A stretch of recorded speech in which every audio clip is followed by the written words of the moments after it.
हरे कृष्णा। कल हम चर्चा कर रहे थे भगवान श्री कृष्ण और भगवान शिव के बीच युद्ध आरंभ हुआ। उन दोनों में घोर युद्ध हुआ। पिनाक और शांग धनुष के छूटे हुए बाण प्रलय कालाग्नि के समान भयंकर जान पड़ते थे। बलराम जी गणेश जी के साथ, प्रद्युमन कार्तिकेय जी के साथ भिड़ गए। दोनों पक्षों के योद्धा महान पराक्रमी और सिंह के समान उत्कट बल वाले थे। गणेश जी ने अपने दांत से बलराम जी की छाती में प्रहार किया। तब बलराम जी ने मूसल उठाकर उनके दांत पर दे मारा। मूसल की मार पड़ते ही गणेश जी का दांत टूट गया और वे चूहे पर चढ़कर रणभूमि से चले गए। तभी से टूटे हुए दांत वाले गणेश जी इस लोक में तथा देवता, दानव, गंधर्वों में एक दंत के नाम से प्रसिद्ध हुए। कार्तिकेय जी प्रद्युमन के साथ युद्ध कर रहे थे। हल धारण करने वाले बलराम जी ने मूसल की मार से शिवगणों को युद्ध भूमि से भगा दिया। भगवान शिव श्री कृष्ण के साथ बहुत देर तक युद्ध करते रहे। इसके बाद उन्होंने क्रोध से आंखें लाल करके अपने बाण पर अत्यंत प्रज्वलित ताप ज्वर का आघान किया और उसे भगवान श्री कृष्ण पर छोड़ दिया। किंतु श्री कृष्ण भगवान ने शीत ज्वर से उस अस्त्र का निवारण कर दिया। इस प्रकार श्री हरि और हर के छोड़े हुए वे दोनों ज्वर उन्हीं की आज्ञा से मनुष्य लोक में चले गए। जो मानव श्री हरि और शंकर के युद्ध का वृतांत सुनते हैं वे ज्वर से मुक्त होकर निरोग हो जाते हैं। इसके बाद दैत्यराज बाणासुर रथ पर सवार हो भगवान श्री कृष्ण के साथ युद्ध करने के लिए आया, किंतु भगवान ने अपने चक्र से उसकी भुजाएं काट डाली। यह देखकर भगवान शंकर ने कहा, प्रभो, ये बाणासुर तो राजा बलि का पुत्र है। मैंने इसे अमृतत्व का वरदान दिया है। यदुश्रेष्ठ, आप मेरे उस उत्तम वरदान की रक्षा करें और इस बलि कुमार के अपराधों को क्षमा कर दें। बहुत अच्छा कहकर भगवान श्री कृष्ण ने अपने चक्र को समेट लिया और प्राणों के संकट में पड़े हुए बाणासुर को छोड़ दिया। उसको छुड़ाकर उत्तम व्रत का पालन करने वाले भगवान शंकर वृषभ पर सवार होकर कैलाश पर चले गए। फिर बाणासुर ने महाबली बलराम और श्री कृष्ण को नमस्कार किया। उन दोनों के साथ नगर में जाकर अनिरुद्ध को बंधन से मुक्त कर दिया। तत्पश्चात उसने दिव्य वस्त्र आभूषणों से पूजा करके कृष्ण पौत्र अनिरुद्ध को अपनी कन्या उषा का दान कर दिया। अनिरुद्ध का विधि पूर्वक विवाह हो जाने के बाद बाणासुर ने प्रद्युमन सहित बलराम और श्री कृष्ण का भी पूजन किया।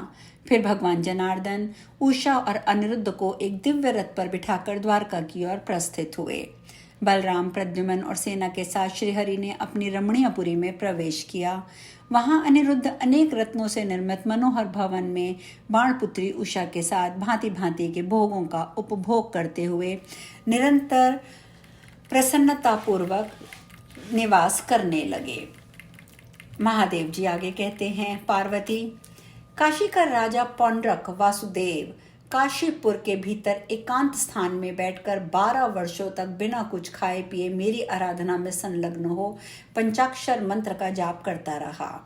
उस समय वह अपने नेत्र रूपी कमल से मेरी पूजा करता था। तब मैंने अत्यंत प्रसन्न होकर उससे वर मांगने के लिए कहा। तब बोला, मुझे वासुदेव के समान रूप प्रदान कीजिए। यह सुनकर मैंने उसे शंख, चक्र, गदा और पद्म सहित 4 भुजाएं, कमल दल के समान विशाल नेत्र, किरीट, मणिमय कुंडल, पीत वस्त्र और कौस्तुभ मणि आदि चिन्ह प्रदान किए। अब वह अपने आप को वासुदेव बताकर लोगों को मोह में डालने लगा। एक दिन अभिमान और बल से उन्मत्त हुए काशीराज के पास देवर्षि नारद ने आकर कहा, अरे मूढ़, वसुदेव नंदन श्री कृष्ण पर विजय पाए बिना तू वासुदेव नहीं हो सकता। इतना सुनते ही वह उसी समय श्री कृष्ण को जीतने के लिए गरुड़ पताका से युक्त रथ पर आरूढ़ हो चारों अंगों से युक्त औक्षणी सेना के साथ यात्रा करके द्वारका जा पहुंचा। वहां नगर द्वार पर सुवर्ण रथ में बैठे हुए पौंड्रक ने श्री कृष्ण के पास दूत भेजा, मैं वासुदेव हूँ तथा युद्ध के लिए यहाँ आया हूँ। मुझ पर विजय पाए बिना तुम वासुदेव नहीं कहला सकते। उसका संदेश सुनकर श्री कृष्ण गरुड़ पर सवार हो पौंड्रक से युद्ध करने के लिए नगर के द्वार पर आए। वहां उन्होंने अक्षौणी सेना के साथ रथ पर बैठे हुए शंख, चक्र, गदा, पद्म धारण करने वाले पौंड्रक को देखा।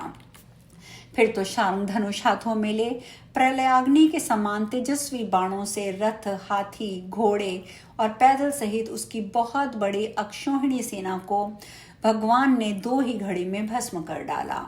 एक बाण से उसके हाथों में चिपके हुए शंख, चक्र, गदा आदि शस्त्रों को भी लीलापूर्वक काट दिया। फिर पवित्र सुदर्शन चक्र से उसके किरीट कुंडल युक्त मस्तक को काटकर उन्होंने काशी के अंतपुर में गिरा दिया। उस मस्तक को देखकर समस्त काशी निवासी बहुत विस्मित हुए। उधर मगध राज जरासंध कंस के वध के पश्चात यादवों से द्वेष रखते हुए उन्हें सदा पीड़ा दिया करते थे। इससे दुखित होकर यादवों ने श्री कृष्ण से उसकी चेष्टाएं बतलाई। तब भगवान श्री कृष्ण ने भीमसेन और अर्जुन को बुलाकर परामर्श किया कि इस जरासंध के साथ जरासंध ने भी महादेव जी की आराधना की है, अतः उनकी कृपा से ये शास्त्रों द्वारा नहीं मारा जा सकता, किंतु किसी न किसी प्रकार से इसका वध करना आवश्यक है। फिर कुछ सोचकर भगवान ने भीमसेन से कहा, तुम उसके साथ मल्ल युद्ध करो। भीमसेन ने ऐसा करने की प्रतिज्ञा करी। तब संपूर्ण चराचर जगत के वंदनीय भगवान वासुदेव भीम और अर्जुन को साथ लेकर जरासंध की पुरी में गए और वहां ब्राह्मण का वेश धारण करके उन सब ने राजा के अंतपुर में प्रवेश किया। उन्हें देखकर जरासंध ने साष्टांग प्रणाम किया और योग्य आसनों पर बिठाकर मधुपर्क की विधि से उनका पूजन करके कहा, द्विजवरों, मैं धन्य हूँ, कृतकृत्य हूँ, आप लोग मेरे पास किस लिए पधारे हैं, उसे बताएं, मैं आप लोगों को सब कुछ दूंगा। तब उनसे भगवान श्री कृष्ण ने हंसकर कहा, राजन, हम क्रमशः भीमसेन, श्री कृष्ण और अर्जुन हैं तथा युद्ध के लिए तुम्हारे पास आए हैं। हम में से किसी एक को द्वंद्व युद्ध के लिए स्वीकार करो। बहुत अच्छा कहकर उसने उनकी बात मान ली और द्वंद्व युद्ध के लिए भीमसेन का वरण किया। फिर तो भीमसेन और जरासंध में अत्यंत भयंकर मल्ल युद्ध हुआ, जो लगातार 27 दिनों तक चलता रहा। इसके बाद श्री कृष्ण के संकेत से भीमसेन ने उसके शरीर को चीर डाला और 2 टुकड़े करके उसे पृथ्वी पर गिरा दिया। इस प्रकार पांडुनंदन भीम के द्वारा जरासंध का वध कराकर उसकी कैद में किए हुए राजाओं को भी भगवान ने मुक्त किया। वे राजा भगवान मधुसूदन को प्रणाम कर उनकी स्तुति करते हुए उनके द्वारा सुरक्षित हो अपने अपने देश में चले गए। तदंतर भगवान वासुदेव ने भीमसेन और अर्जुन के साथ इंद्रप्रस्थ में जाकर महाराज युधिष्ठिर से राजसूय नामक महान युद्ध का अनुष्ठान किया। यज्ञ समाप्त होने पर युधिष्ठिर ने भीष्म जी की अनुमति से अग्र पूजा का अधिकार श्री कृष्ण को ही दिया। सर्वप्रथम उन्हीं की पूजा की। इस समय शिशुपाल ने श्री कृष्ण के प्रति बहुत से आक्षेप युक्त वचन कहे। तब श्री कृष्ण ने सुदर्शन चक्र से उसका मस्तक काट डाला। वह 3 जन्मों के समाप्ति के बाद उस समय श्री हरि के सारूप्य को प्राप्त हुआ। शिशुपाल को मारा गया सुन दंतवक्र श्री कृष्ण से युद्ध करने के लिए मथुरा में गया। यह सुनकर श्री कृष्ण भी मथुरा में ही उससे युद्ध करने के लिए गए। वहां मथुरापुरी के दरवाजे पर यमुना के किनारे उन दोनों में युद्ध हुआ, जो रात दिन चलता रहा। अंत में श्री कृष्ण ने दंतवक्र पर गदा से प्रहार किया। उसकी चोट खाकर वज्र से विदीर्ण हुए पर्वत की भांति उसका सारा शरीर चूर चूर हो गया और वह प्राणहीन होकर पृथ्वी पर गिर पड़ा। दंतवक्र भी योगियों को प्राप्त होने वाले नित्यानंदमय सुख से परिपूर्ण सनातन परम पद भगवत वत्सा युज्य को प्राप्त हुआ। इस प्रकार जय और विजय सनकादि के शाप से व्याज से केवल भगवान की लीला में सहयोग करने के लिए संसार में 3 बार उत्पन्न हुए और तीनों ही जन्मों में भगवान के हाथों उनकी मृत्यु हुई। इस तरह 3 जन्मों की समाप्ति होने पर वे पुनः मोक्ष को प्राप्त हुए। दंतवक्र का वध करने के पश्चात भगवान श्री कृष्ण यमुना के पार हो नंद के वज्र में गए और पहले के माता पिता नंद और यशोदा जी को प्रणाम करके उन्होंने उन दोनों को आश्वासन दिया। फिर नंद और यशोदा जी ने भी नेत्रों से आंसू बहाते हुए भगवान को हृदय से लगाया। तत्पश्चात श्री कृष्ण ने वहां के समस्त बड़े बूढ़े गोपों को प्रणाम करके उन्हें आश्वासन दिया।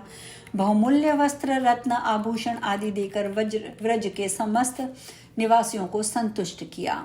वहां रहने वाले नंदगोप आदि सब लोग, पशु पक्षी मृग आदि भी भगवान की कृपा से स्त्री पुत्रों सहित दिव्य स्वरूप धारण करके विमान पर बैठे और परम वैकुंठ धाम को चले गए। इस प्रकार समस्त व्रजवासियों को अपना निरामय पद प्रदान करके भगवान श्री कृष्ण शोभामयी द्वारकापुरी में आए और उस समय आकाश में स्थित देवगण उनकी स्तुति करने लगे। आज हम कथा में यहीं विश्राम लेंगे। शेष कल। हरे कृष्णा।